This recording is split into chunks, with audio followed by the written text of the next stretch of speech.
En el año 793, una crónica anglosajona cuenta: en este año se han visto presagios terribles sobre Northumbria, que han asustado en gran medida al pueblo.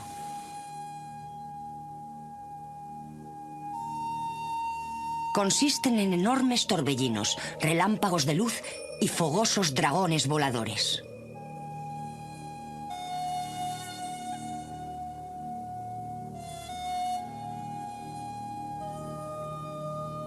Y el 8 de junio, los estragos de los bárbaros han destrozado miserablemente la iglesia de Dios en Lindisfarne, saqueándola y masacrando a la gente. La era vikinga había irrumpido en la historia.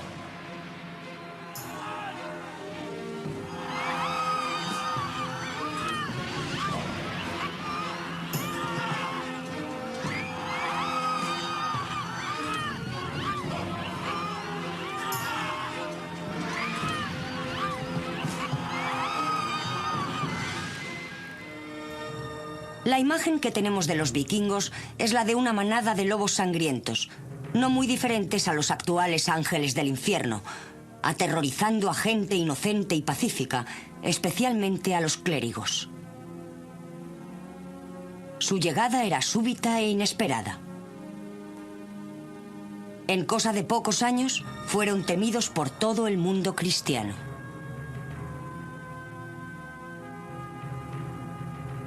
No pasó mucho tiempo antes de que los nombres de sus lugares de procedencia, daneses, escandinavos, noruegos o norteños, se convirtieran en simples sinónimos de la palabra pirata.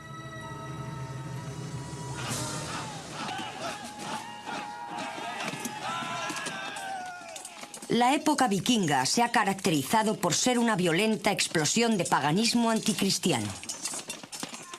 Los vikingos, al llegar con sus bellos navíos, eran vistos como piratas que aparecían como las nubes tormentosas del norte. Primero en pequeños grupos de ataque y luego con grandes flotas.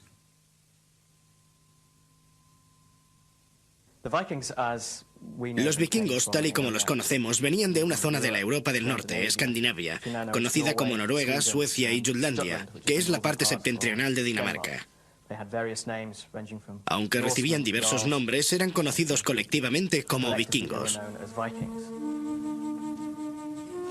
En el año 789, Bothehard, juez del rey Brythig de Essex, se apresuró a ir con un pequeño grupo de compañeros a Portland, en la costa sur de Inglaterra. Investigaba 3 barcos sospechosos que se suponía eran mercantes. Lamentablemente para él no lo eran, y Bothehard se convirtió en la primera víctima de los vikingos.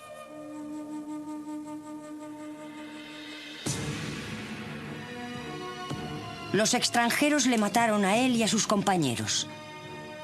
Y como señala la crónica anglosajona, estos fueron los primeros barcos de daneses que llegaron a la tierra de los ingleses. Tras este primer y amenazador encuentro, durante 4 años no se vuelve a oír hablar de los extranjeros bárbaros del norte. Más tarde irrumpen impetuosamente, sacudiendo a la cristiandad desde sus raíces con el saqueo de Lindisfarne, la Isla Santa.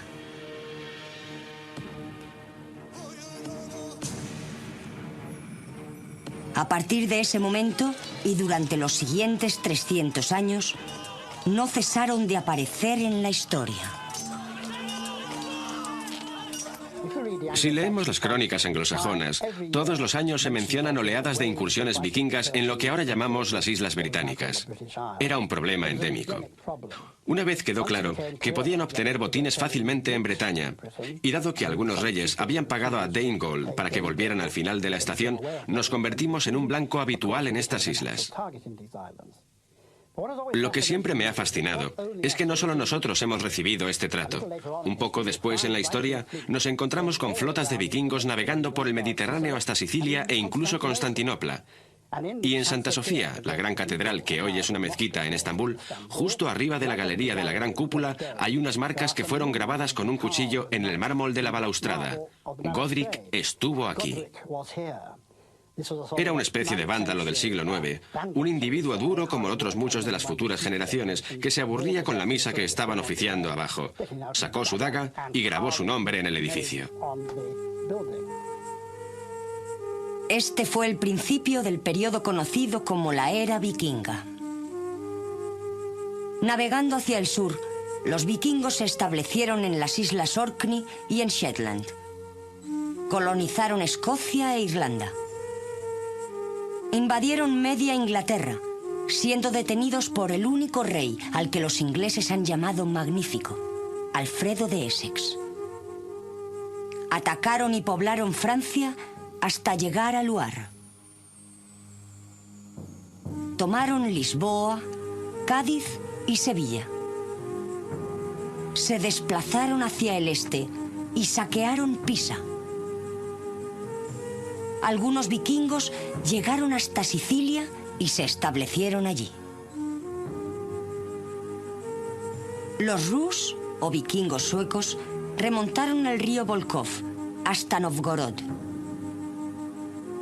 Desde allí algunos fueron por tierra, llevando sus barcos sobre rodillos de pino, hasta el nacimiento del Dnieper. Desde allí hasta Kiev, el Mar Negro y Constantinopla, donde la guardia personal del emperador estaba constituida básicamente por vikingos. Otros fueron desde Novgorod hasta el Volga y navegaron hacia el sur hasta el Mar Caspio y Bagdad. Novgorod y Kiev, ambos reinos vikingos, se encontraban en una de las rutas de comercio más ricas del mundo. Los Rus dejaron un perdurable legado con su nombre, del cual se deriva Rusia.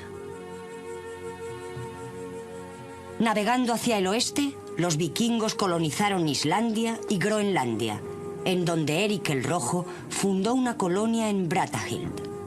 Desde allí siguieron navegando hacia el oeste hasta Vinlandia, una parte de Terranova, y hasta lo que hoy es Nueva Inglaterra en los Estados Unidos. Esto fue hacia el año 1000, 5 siglos antes de que Colón descubriera América. Los vikingos llegaron a Norteamérica sobre el año 1000.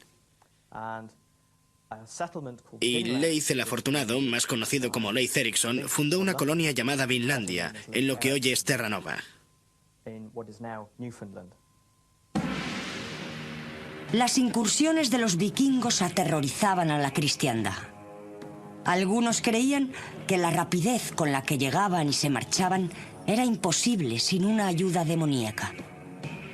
De este modo, a su creciente reputación de brutalidad salvaje, se añadió una misteriosa aura de magia que hasta cierto punto persiste incluso hoy. ¿Se merecen esa reputación de banda de desalmados que iban por el mar interesándose solo por los botines fáciles y el pillaje? Indudablemente los vikingos eran violentos y brutales, y no se puede negar que les atraían los fáciles botines del comercio costero y los monasterios cristianos. Pero era una época violenta.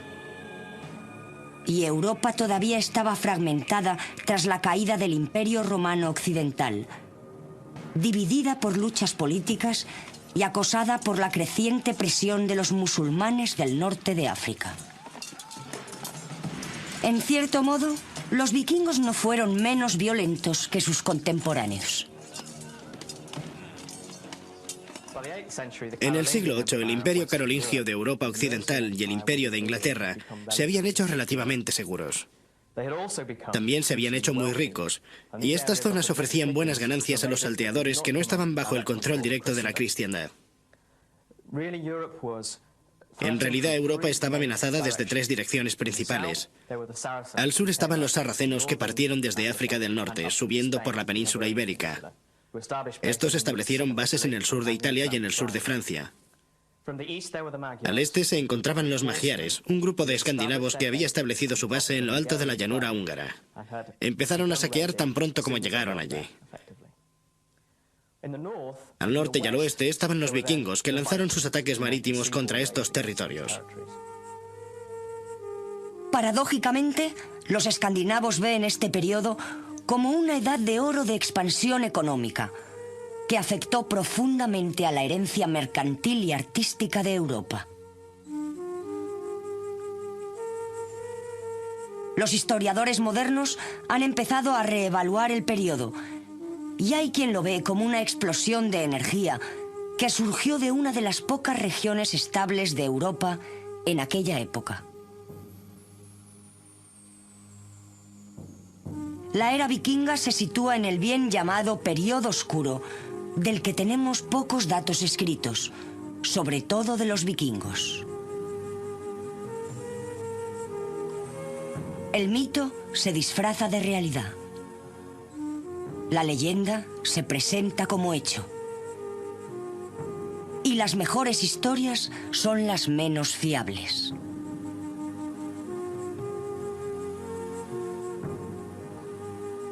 Era la Iglesia la que tenía prácticamente el monopolio de las letras en aquella época. La crónica anglosajona, por ejemplo, fue escrita al menos 100 años después de que sucedieran los hechos a los que se refería, por monjes pertenecientes a una iglesia poderosa e implacable, dispuesta a utilizar la brutalidad y la falsedad cuando sus intereses se veían amenazados. Estos no son datos objetivos, sino documentos políticos y religiosos pensados para condenar a aquellos a los que ataca. Los vikingos, adoradores de dioses no cristianos, eran una amenaza para su religión. Y la Iglesia cristiana nunca fue capaz de tomarse a la ligera tal situación.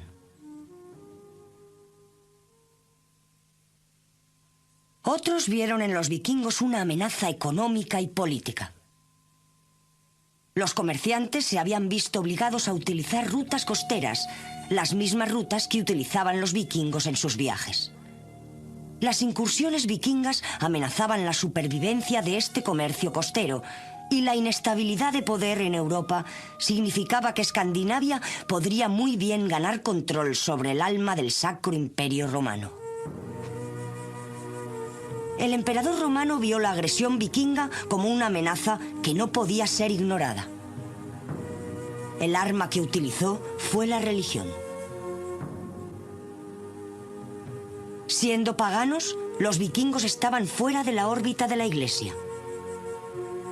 Pero si pudieran ser convertidos, caerían bajo la autoridad del Papa y automáticamente bajo su propio control. Poco le importaba recurrir a cualquier método para dominar a los vikingos.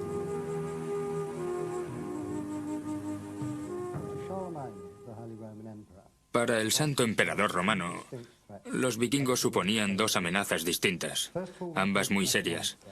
En primer lugar, suponían una amenaza económica.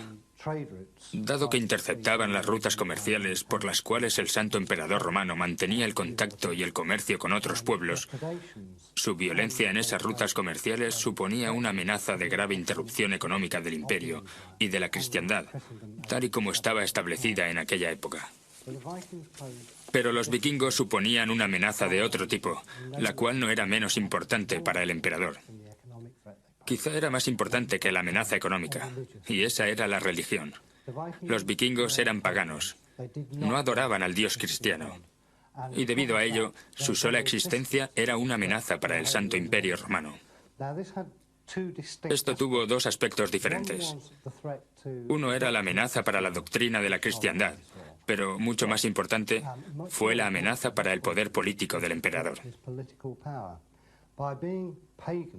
Al ser paganos, estaban fuera de la autoridad de Roma y, por tanto, esencialmente, estaban fuera de su propia autoridad. El emperador pronto decidió que una manera de contrarrestar la amenaza vikinga no era necesariamente con un conflicto directo, sino convirtiéndolos.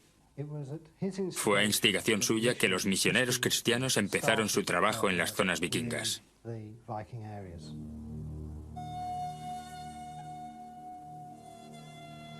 La dura geografía de Escandinavia definió a su pueblo y, por último, su lugar en la historia. El mar era lo primordial de su vida. Era esencial tanto para la vida como para las comunicaciones.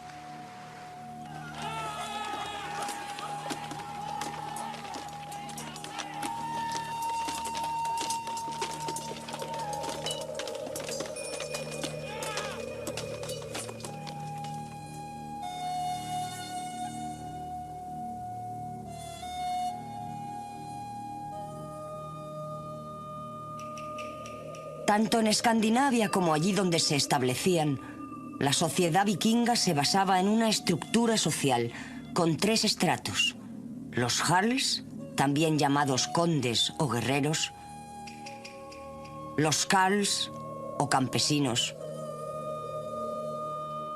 y los thralls o siervos.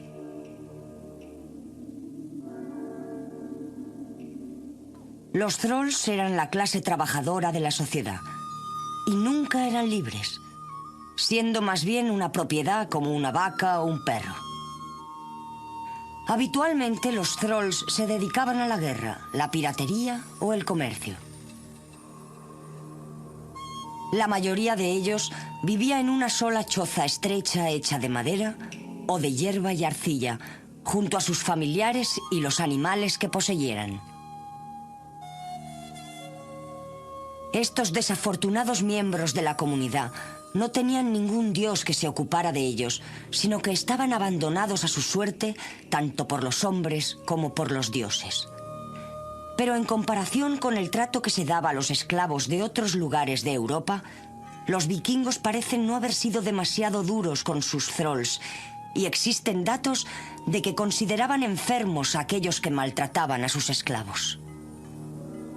A los thralls también se les permitía tener posesiones y tiempo libre para trabajar en su propio provecho, y en circunstancias favorables podían comprar o ganarse su libertad.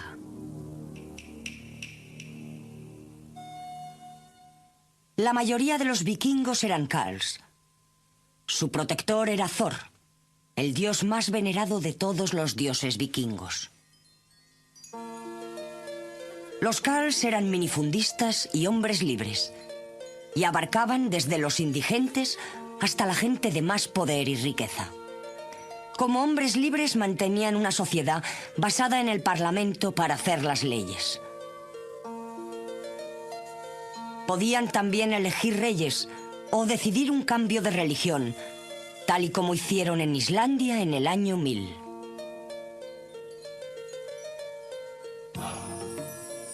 Los carls vivían en 2 o más casas. Consistían en un par de construcciones largas paralelas, a veces ampliadas con 1 o 2 establos, que componían un complejo de 3 o 4 edificaciones con un patio en medio. En los asentamientos vikingos de las islas del Atlántico, las casas se construían de piedra seca o con una mezcla de hierba y piedra. A veces incluso se construían solo de hierba. El mobiliario era relativamente simple, con bancos fijos que se utilizaban tanto para comer como para dormir. La ropa y las posesiones personales se guardaban en arcas o se colgaban en ganchos. La comida se almacenaba en cubas y tinajas de madera, en grandes cuencos o en jarras. El suelo era generalmente de tierra, temporalmente cubierto de cañas o paja. Desde el techo se suspendía una caldera sobre el fuego para hervir caldo o carne. También se utilizaban parrillas de hierro. La carne se hacía en un asador. La carne y el pescado también se cocinaban en agujeros en el suelo envueltos con piedras calientes. Los alimentos se comían con cuchillo en un trinchador de madera. Para beber se utilizaban cuernos, aunque en las casas acomodadas se podían encontrar vasos importados. La dieta básica de los carls era bastante variada e incluía pan integral de centeno, gachas de avena y cebada, pescado, especialmente arenques, carne de cordero, cabra, buey, ternera y cerdo, queso, mantequilla y nata, cerveza, aguamiel y, para los ricos, vino. La carne de ballena, foca y oso polar también era importante, especialmente en Noruega e Islandia. Las carnes hervidas eran preferidas a las asadas.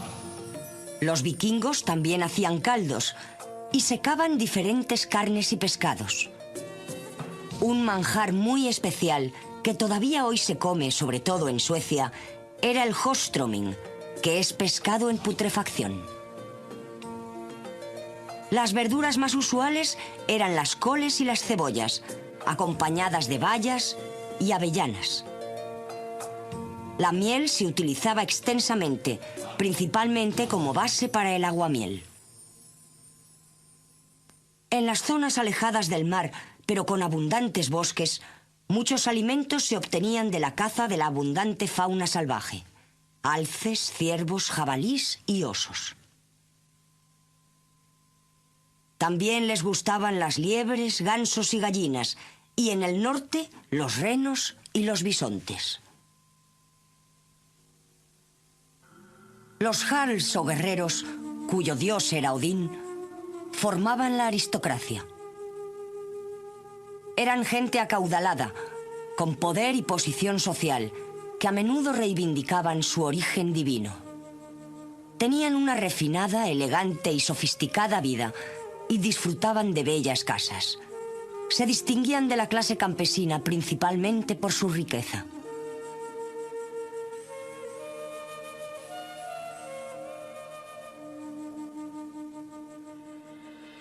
Esto se hacía patente por la cantidad de seguidores, joyas, barcos y propiedades. Los vikingos elegían a sus líderes por su valor, destreza y nobleza de nacimiento. Y si estos reivindicaban su origen divino, cualquier hombre podía convertirse en su principal rival. En la época vikinga más antigua no había monarquía y la institución solo llegó a cobrar importancia a medida que ciertos individuos ganaron poder y riqueza, pero no llegó a ser hereditaria hasta mucho después. Islandia, sin embargo, se mantuvo firme y rechazó completamente la monarquía. Fue una república desde el principio, gobernada por un sindicato de caciques. La aristocracia la componían padres de familia, que normalmente pasaban los largos inviernos en casa. Sin duda alguna, las grandes descripciones de los festines de Valhalla reflejan en gran medida lo que tuvo lugar en las casas de la aristocracia. Y fueron estos mismos hombres los que reunieron tripulaciones para la exploración, el comercio o la piratería. La ocupación habitual del año, tanto para los nobles como para los campesinos, era trabajar la tierra durante primavera y otoño, hacer expediciones en verano y festejos durante el invierno. Mientras tanto, sus esposas mantenían la casa y la familia, hilando, tejiendo y protegiendo los intereses familiares hasta que sus hombres volvieran con sus botines o sus mercancías. La tierra era enormemente importante y proporcionaba estatus. Una familia podía aumentar su posición social mediante las adecuadas alianzas y a menudo se concertaban matrimonios por las dotes que les acompañaban. Pero la tierra siempre pasaba del padre al hijo mayor, sin dividirse, lo que creó escasez de buenas tierras que trabajar. En los mitos y epopeyas nórdicas vislumbramos las vidas aisladas y duras de la mayoría de los vikingos. A menudo las casas de labranza estaban separadas por días de distancia a caballo y era poco probable que un viajero se cruzara con otra persona. Las condiciones del viaje eran espantosas, llevando a los viajeros por páramos, glaciares y a través de tierras vírgenes. Durante la mitad del año había poca luz diurna, y mientras los veranos podían ser cálidos aunque cortos, los largos inviernos eran severos y peligrosos. La necesidad de recursos y la escasez de tierra en muchos lugares significaba que la mayoría de los agricultores tenían que completar su alimentación con el mar. A menudo se les describe como agricultores con botes o como marinos con casas de labranza. Para explicar el éxodo escandinavo se han dado diferentes razones. En primer lugar estaba la necesidad de tierras. Esto se vio agudizado por el sistema vikingo de herencia, por el cual el primer hijo lo heredaba todo. Así que los hijos más jóvenes tenían que partir en busca de otros medios de subsistencia. En segundo lugar, en Noruega había una dura guerra dinástica interna, especialmente cuando Harald Feinherr, el de los cabellos hermosos, tomó el control. Esto dio como resultado que todos los vikingos se marcharan y condujo directamente a la formación de las colonias de Islandia.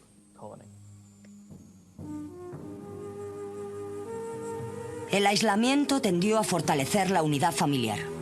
La supervivencia exigía individualismo y fuertes lazos familiares de apoyo, especialmente en los tiempos difíciles. Dentro de la familia había una relación muy especial. Un tío materno era ante todo responsable del bienestar de su sobrino. Eran las mujeres las que proporcionaban la comida y el vestido a su familia. Y tanto dentro de ella como ante los ojos de la ley, los hombres y las mujeres tenían el mismo estatus y los mismos derechos. La mujer fue también una figura importante para el chamanismo. Estas personas eran capaces de entrar en trance y comunicarse con los espíritus para obtener conocimientos ocultos y que respondieran a cuestiones prácticas tales como la riqueza de la comunidad o perspectivas de matrimonio.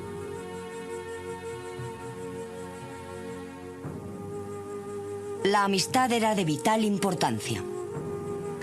Al igual que ocurría con la familia, la supervivencia podía depender de los fuertes lazos con los demás. Las familias juiciosas cultivaban estrechas amistades porque los grandes grupos eran menos vulnerables que los grupos pequeños. Esto también fomentó la hospitalidad. El mar dominaba la vida. Los escandinavos pronto aprendieron a construir buenas embarcaciones. De esta habilidad surgió su símbolo de distinción, el barco vikingo. Estas embarcaciones, con sus largos y esbeltos cascos y sus proas elegantemente curvadas con su cabeza de dragón, eran un arma temible que causaba terror a sus enemigos. Los vikingos habían conseguido un barco fiable que podía navegar en aguas poco profundas y que no necesitaba un puerto para fondear. Su construcción les permitía utilizar cualquier playa como puerto y maniobrar en aguas no aptas para la mayoría de los demás navíos europeos de la época. No es de extrañar que sus víctimas cayeran en sus manos totalmente desprevenidas, ya que no solo atacaban islas o asentamientos costeros. Podían navegar río arriba para dirigirse a ciudades ricas y monasterios. Navegaron por el Támesis, el Shannon, el Loire y el Rin. Es más, estos bólidos del mar no solo les permitieron atacar sin previo aviso, sino que eran lo suficientemente manejables como para permitir una rápida huida en caso de que fuera necesario. El barco vikingo era el modelo de arquitectura naval más desarrollado de la época. Son trabajos preciosos, con diseños especializados y capaces de recorrer grandes distancias. A veces sus flotas poseían cientos de ellos.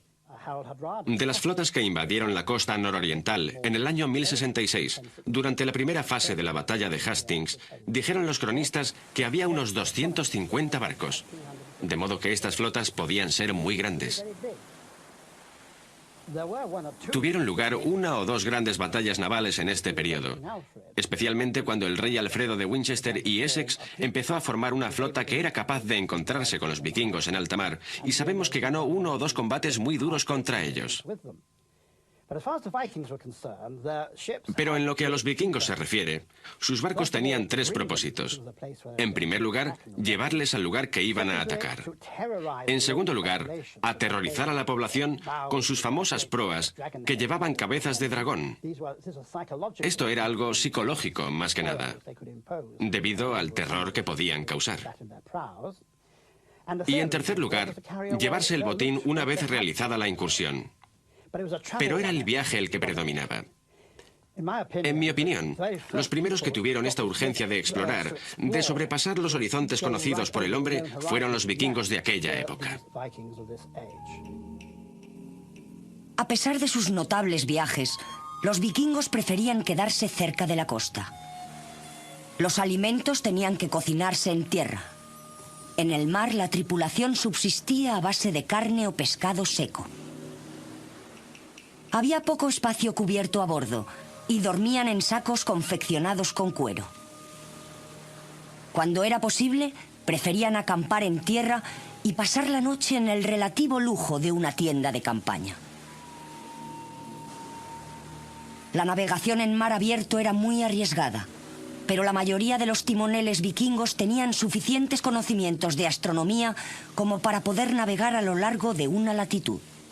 Mantenían el rumbo observando la posición del sol al mediodía y de este modo calculaban la latitud comparándola con otros lugares conocidos. Los vikingos eran agricultores, comerciantes y marinos, así como aventureros, filibusteros y piratas. Tenían una tradición artística propia que competía con cualquiera de las europeas de la época. A los vikingos les encantaban los ornamentos y tanto los hombres como las mujeres se acicalaban y decoraban sus ropajes con elaborados alfileres, brazaletes y anillos.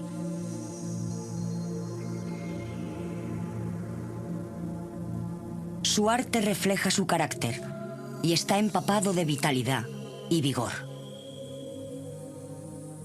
Es recargado y complejo, cualidades que también comparte su poesía. Es esencialmente un arte decorativo, aplicado a una amplia variedad de objetos cotidianos, aspecto principal de la vida diaria.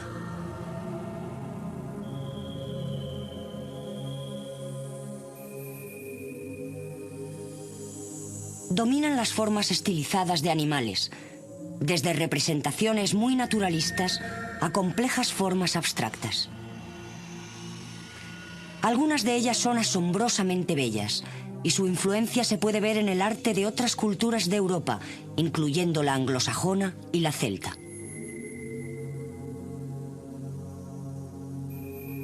Cualquier cosa podía adornarse, y los objetos decorados con filigrana de oro y su típica granulación nos muestran la destreza que tenían algunos de estos artesanos nórdicos. El arte vikingo es una de las formas de arte más inconfundibles del mundo. Es vibrante, es rico, es energético, es emocionante. Podríamos decir también, en algunos casos, que es ostentoso. Y los vikingos, conocidos por su austera actitud ante la vida, su austera religión, parecen verter todas sus energías positivas en el arte. Y parte de él es realmente notable. Los vikingos decoraban absolutamente todo. Cualquier cosa que tuviera superficie podía ser decorada. Vestidos, barcos, mesas, alacenas, absolutamente todo. Y todavía quedan algunos ejemplos increíblemente bellos del arte vikingo en los muros de las iglesias, por ejemplo. Y tallas muy bellas.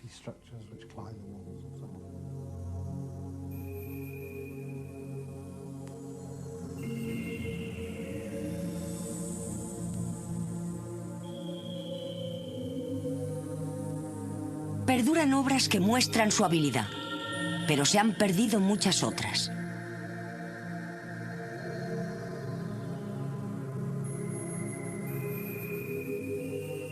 En su arte y su decoración, los vikingos nos revelan un lado ostentoso, incluso deslumbrante de su naturaleza, que está algo reñido con su reputación.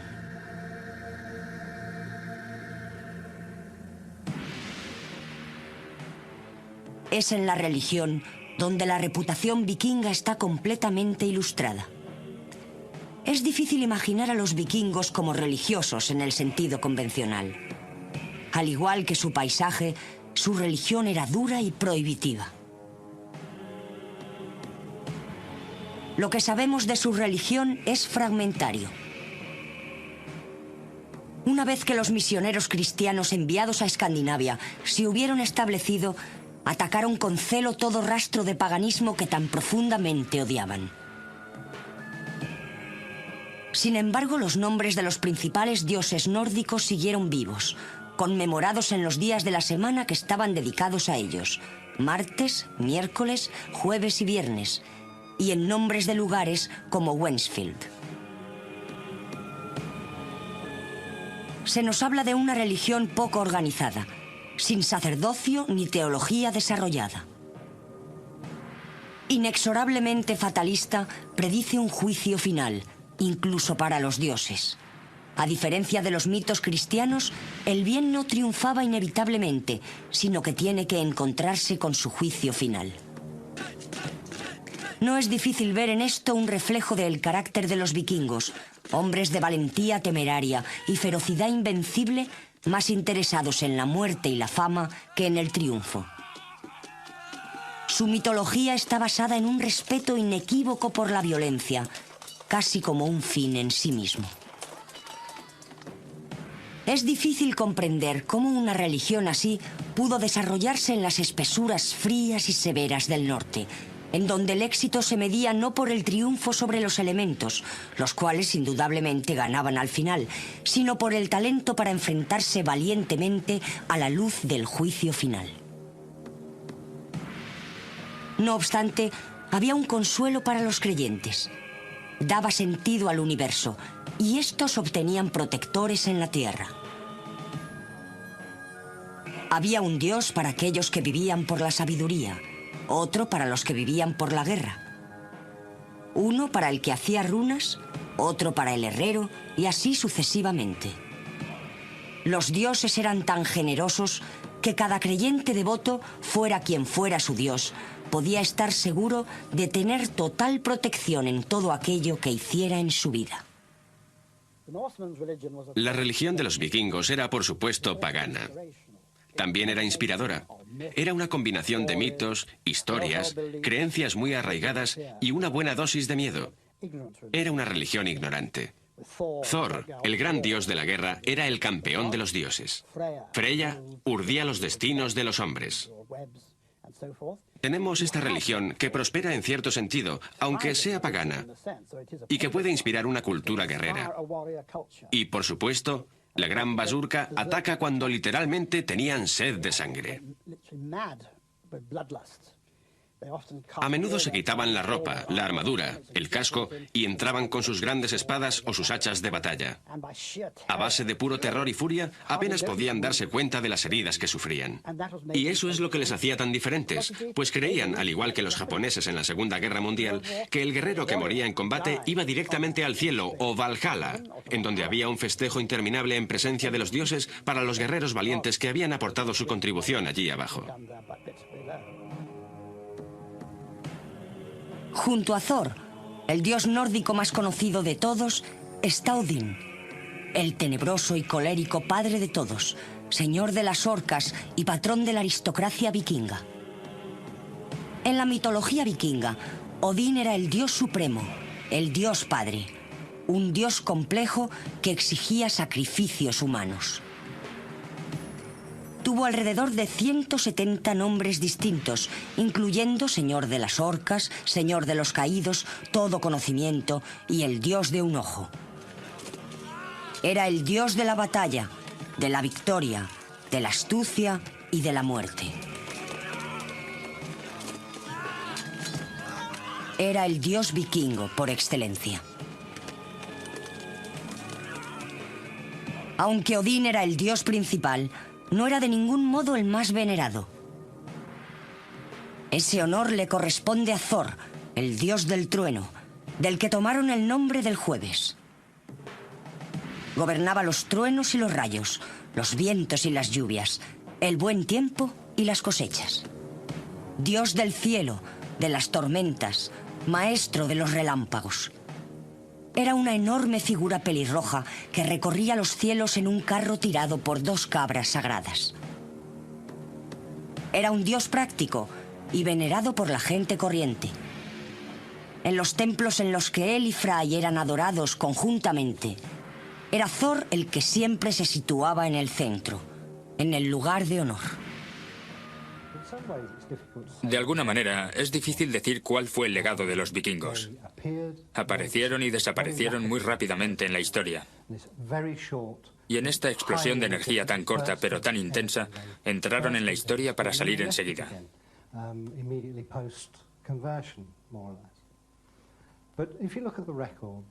Si miramos todo lo que dejaron tras de sí, un arte vibrante, una literatura vibrante, ambos de los cuales tuvieron influencias mucho más allá de sus fronteras, ciertamente podría decirse que el arte vikingo sigue teniendo su influencia en las artes gráficas modernas europeas. Si miramos a nuestro alrededor, seguiremos viendo la influencia de las formas animales vikingas. De modo que sigue ahí. Además de esto, una de las cosas que a menudo se pasa por alto sobre los vikingos es su comercio. Bien, no solo hicieron incursiones y se establecieron, sino que también abrieron un enorme sistema mercantil por todo el mundo de aquella época. Además, nos han dejado mitos heroicos que todavía tienen su influencia en nuestras propias literaturas y leyendas heroicas. Y yo creo que, en ese sentido, el mundo hubiera sido un lugar mucho más pobre si los vikingos no hubieran existido. Puede parecer un legado escaso, pero yo creo que es un legado especialmente importante. Simplemente esa imagen del héroe, el héroe conquistador, saliendo y oponiéndose a los elementos y triunfando. La llegada del cristianismo coincidió con un desmoronamiento vikingo. El miedo a este pueblo fue disminuyendo a medida que abandonaron su forma de violencia y adoptaron las formas de brutalidad más familiares al resto de Europa. Aunque las rápidas incursiones continuaron durante algunos años, los monarcas escandinavos adoptaron gradualmente la utilización de grandes ejércitos de tierra y al final de su época habían dejado de ser vikingos en el sentido estricto. ¿Piratas o aventureros? En realidad los vikingos eran ambas cosas. Extendieron las fronteras del mundo conocido hacia el norte y el oeste y establecieron comunicaciones entre grandes distancias. Durante el proceso, introdujeron a países anteriormente aislados, como Irlanda, en un gran sistema mercantil mundial. Crearon nuevas formas de justicia y administración, incluyendo el sistema del jurado. En Islandia, los descendientes de los colonos vikingos originales dejaron una gran cantidad de literatura, considerada por algunos como uno de los mejores logros de la Europa medieval. Su arte influyó más allá de sus fronteras. En una explosión de energía que no se ha vuelto a repetir, los vikingos aportaron al mundo una ética heroica y un modo de vida que ha sido la envidia de las posteriores generaciones. Nos gusten o no, los vikingos enriquecieron al mundo con su presencia.